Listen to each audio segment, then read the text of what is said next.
જય શ્રી કૃષ્ણ બધાને। તો આજે તો મેં એવું કામ કર્યું કે શું આ દુનિયા, આ સમાજ અને ખાસ કરીને મારો દીકરો ધર્મ શું મને માફ કરશે।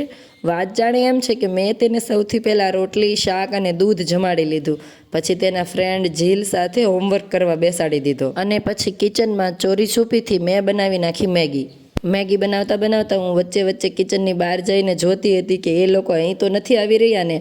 તો આવી રીતે મેં મેગી બનાવી અને મને કેટલાય દિવસથી મેગી ખાવાનું મન હતું। અને જો કે અમે મેગી પણ આટા મેગી વાપરીએ છીએ, એટલે કે મેંદાના લોટવાળી નહીં, ઘઉંના લોટવાળી મેગી, પણ છતાંય બાળકોને આપવાથી તેનું સ્વાસ્થ્ય, હેલ્થ ખરાબ થાય છે, એટલે હું તેને ઓછી મેગી અપાય એવી કોશિશ કરું છું।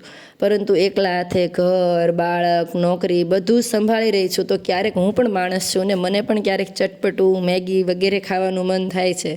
તો આજે મેં વિચાર્યું હતું કે હું આજે મેગી જરૂર બનાવીશ અને તેને ખવડાવીશ પણ નહીં।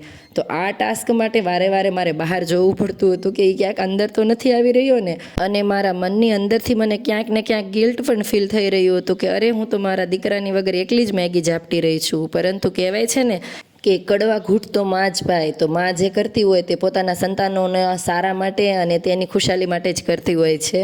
તો તમે બધા હવે કોમેન્ટ બોક્સમાં જરૂર જણાવજો કે મેં જે આ ચોરી છુપીથી મેગી ખાવાનું કામ કર્યું તે યોગ્ય કર્યું છે કે અયોગ્ય કર્યું છે।